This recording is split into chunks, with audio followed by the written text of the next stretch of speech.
नाम प्रखर भट्ट है और मैं आपके साथ शेयर करना चाहता हूँ कि एक्सपीरियंस जो कि रिलेटेड है सोराइसिस के ट्रीटमेंट से।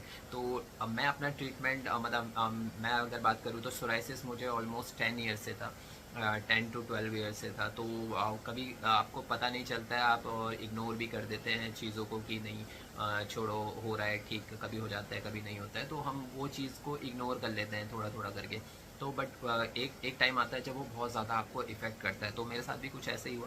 तो अभी कुछ टाइम पहले 4-6 मंथ्स पहले ही कुछ ज़्यादा प्रेशर और वो सब चीज़ें आ गई, तो उसकी वजह से मेरा जो सोराइसिस है वो काफ़ी बढ़ गया था, है ना। तो स्कैल्प में, बैक में, हैंड्स में एंड लेग्स में आ चुका था। तो और इजीली जाने का नाम नहीं ले रहा था, है ना। तो 5-6 मंथ्स हो गए, तो वो मतलब उतने का उतना ही और बढ़ ही रहा है। तो किसी ने मुझे सजेस्ट करा कि आप डॉक्टर रिचा मैम के पास जाएं एंड वहाँ आपको एक अच्छा ट्रीटमेंट मिल सकता है। तो मैं गया उनके पास, तो उन्होंने मुझे काफ़ी अच्छी तरीके से डिस्क्राइब करा कि ये क्या प्रॉब्लम है, किस तरह हम इसका क्योर करते हैं। तो बेसिकली उन्होंने मुझे पंचकर्मा के थ्रू पंचकर्मा एक ट्रीटमेंट है, तो उसके थ्रू मुझे वो कराया है एंड उसके थ्रू काफ़ी मेरा जो सोराइसिस था वो क्योर हो गया है। स्कैल्प में काफ़ी पैचेस आ गए थे, तो वो आई थिंक आप भी देख रहे हैं, तो देख नहीं रहे हैं ना।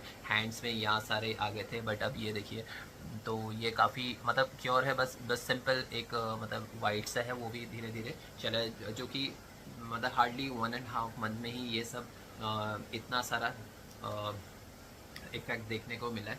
एंड सोराइसिस के साथ साथ मुझे थायराइड का भी प्रॉब्लम हो गया था, बट किसी ने सजेस्ट करा कि आप एलोपैथिक की दवाई स्टार्ट कर दीजिए, तो जो कि मैंने नहीं करी उस समय, है ना। तो क्योंकि उसके बाद मैं रिचा मैम के पास आई, तो रिचा मैम ने भी मुझे मना किया कि नहीं, ये थायराइड का प्रॉब्लम है, ऐसा नहीं है कि आपको अब दवाइयाँ ही खानी पड़ेंगी, बट आप एक टाइम तक रुक जाइए जब तक ये ट्रीटमेंट चल रहा है। तो इसके साथ साथ ही आपका क्या पता क्योर हो जाए, है ना। क्या पता नहीं, बट क्योर हो जाएगा। तो उनके भरोसे में मैंने उसका ट्रीटमेंट स्टार्ट नहीं करा, और अब जो रिपोर्ट मेरी आई है थायराइड की, तो वो भी मेरा काफ़ी कंट्रोल हो गया, काफ़ी नहीं, ऑलमोस्ट कंट्रोल हो ही गया, है ना। तो उसकी भी मुझे कोई मेडिसिन नहीं लेनी पड़ी, जस्ट एक पंचकर्मा का जो ट्रीटमेंट था वही मैंने फॉलो करा, एंड उसी से मेरा सोराइसिस एंड थायराइड कंट्रोल हो गया। तो गाइज़ मैं बेसिकली ये बोलना चाहता हूँ कि अगर आप लोगों को भी कोई ऐसे प्रॉब्लम है, क्योंकि मुझे पता है कि अगर सोराइसिस किसी को है तो कितना आदमी फ्रस्ट्रेट हो जाता है कि अपनी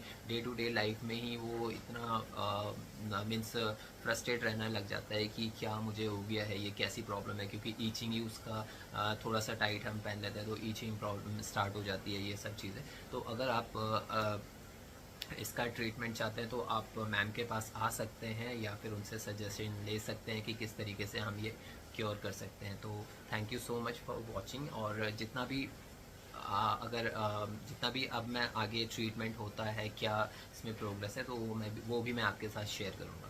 तो थैंक यू सो मच।